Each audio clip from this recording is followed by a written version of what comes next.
Welcome to today's news discussion. I'm Claire, and joining me is Alan. Hello, I'm Alan. We're covering several major stories today, starting with a tense incident in the English Channel. The British military is investigating a report that a Russian warship fired warning shots at a UK-registered yacht in the English Channel. The incident occurred south of the Isle of Wight, outside UK territorial waters. That's a pretty serious escalation. Were there any reports of injuries or damage to the yacht? According to the reports, there are no injuries or damage. The Ministry of Defense is looking into the incident. So the yacht was outside UK territorial waters. Does that mean it was in international waters? Yes, that's correct.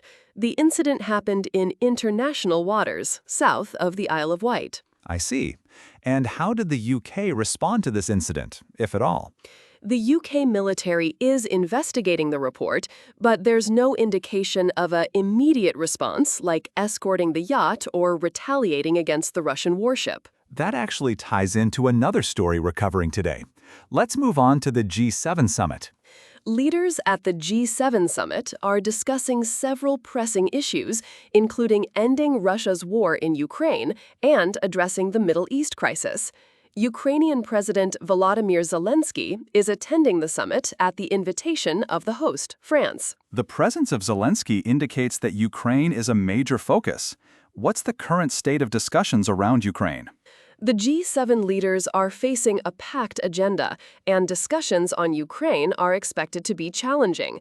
The goal is to find ways to end Russia's war in Ukraine. And what's the role of the G7 in this context? Are they looking to impose further sanctions or provide support to Ukraine? The G7 is likely discussing a combination of diplomatic, economic, and possibly military support for Ukraine. The exact details of their discussions aren't clear yet. The situation in Ukraine is complex. Moving on to another story, there's been a development in the Middle East peace negotiations. Iran's top diplomat stated that any deal to end the conflict with the U.S. would require Israel to withdraw from Lebanon. This is a condition that Israel has already rejected. That's a significant condition. How likely is it that Israel would agree to withdraw from Lebanon? Based on the reports, it seems unlikely since Israel has already rejected this condition.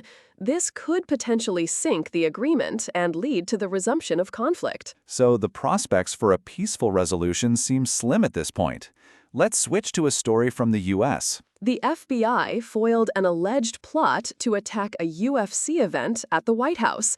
Multiple suspects are in custody, according to FBI Director Kash Patel. That sounds like a serious security breach. What were the details of the plot?